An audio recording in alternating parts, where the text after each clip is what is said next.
প্রিয় দর্শক বন্ধুরা, সপ্তাহের শুরুতেই একেবারে আপার প্রাইমারি থেকে উঠে আসছে গুরুত্বপূর্ণ খবর আপডেট। কার্যত খুব রিসেন্টলি সর্বোচ্চ ন্যায়ালয় সুপ্রিম কোর্টের একটি ঐতিহাসিক জাজমেন্ট বা রায় কিন্তু হয়েছে, তার অর্ডার কপিও কিন্তু আপনারা ইতিমধ্যে দেখে ফেলেছেন।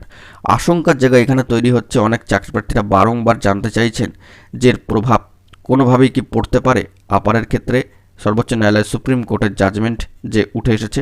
বন্ধুরা, এই বিষয়ে যুক্তি সহ কয়েকটা বিষয় তুলে ধরবার জন্য চেষ্টা করছি। আর্জেন্ট ভিডিও, আর্জেন্ট তথ্য, তাই ভিডিওটিকে অবশ্যই শেষ পর্যন্ত ওয়াচ করবেন। চ্যানেলটিকে এখনই সাবস্ক্রাইব করে নিয়ে সঙ্গে থাকবেন। চলুন কথাবার্তা না বাড়িয়ে মূল টপিকে ফোকাস করে সম্পূর্ণ বিষয়টিকে আমরা একটু দেখে নেওয়ার চেষ্টা করি।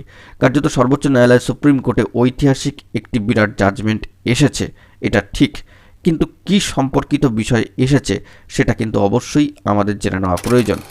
যদি সেটা নিয়ে একটা দুশ্চিন্তার জায়গা থাকতো, West Bengal central school service কমিশনের তরফ থেকে নিশ্চয়ই সে বিষয়ে কিছু না কিছু বার্তা উঠে আসতো। তবে সর্বোচ্চ ন্যায়ালয় সুপ্রিম কোর্টে যে বিষয়টি এসেছে সেটার সাথে কিন্তু আপার প্রাইমারিকে রিলেট করা কতটা ঠিক হবে বা ঠিক হবে না সেটা এখন বিচার্য বিষয় নয়।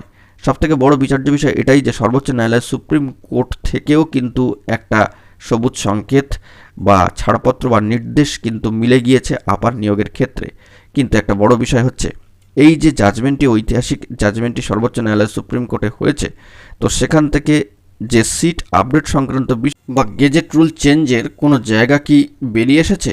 বন্ধুরা, এখানে জানিয়ে রাখি যে মহামান্য কলকাতা হাইকোর্টের ডিভিশন বেঞ্চ তৎসহ সর্বোচ্চ ন্যায়ালয় সুপ্রিম কোর্টে কিন্তু মান্যতা পায়নি যে রুল 83B সিট আপডেট সংক্রান্ত বিষয়টি। ফলত এ নিয়ে এখন কিন্তু কিছুই বলার নেই বা বলা যায় না। তো সেক্ষেত্রে এই জাজমেন্ট এসেছে, কিন্তু নিয়োগ প্রক্রিয়ার মাঝে কোনো নিয়ম বা রুলস পরিবর্তন করা যাবে না।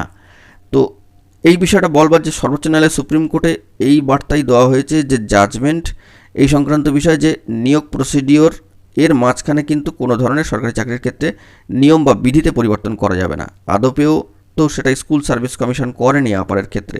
এটা একটা বড় দিক, এটা মাথায় রাখতে হবে যে কোনো পরিবর্তন কি আদৌ ঘটেছে। রুল 83B সিট আপডেট সংক্রান্ত বিষয়ে গেজেট রুল মান্যতা পায়নি, সেটি খারিজ হয়েছে। কয়েকটা SLPও সর্বোচ্চ ন্যায়ালয় সুপ্রিম কোর্টে খারিজ হয়েছে। এই বিষয়টা এসেছে, কিন্তু কোনো রুলস বা কোনো ধরনের শিক্ষাগত যোগ্যতা বা কোয়ালিফিকেশানস পরিবর্তিত হয়েছে এটা তো হয়নি। তাই এই বিষয়টা কতটা মান্যতা পাবে না পাবে, এই ঐতিহাসিক রায়কে সামনে রেখে যদি চ্যালেঞ্জ হয় সেটা কিন্তু এখন দেখার বিষয়।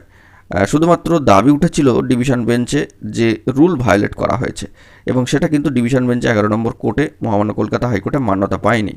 কোনো নিয়ম পরিবর্তন করা যাবে না, এরই পরিপ্রেক্ষিতে আপার প্রাইমারির ক্ষেত্রে কোনো নিয়ম কিন্তু পরিবর্তন হয়নি। এই বিষয়টি আমাদেরকে মাথায় রাখতে হবে, যেটি আপনাদের সামনে স্পষ্ট করে তুলে ধরলাম।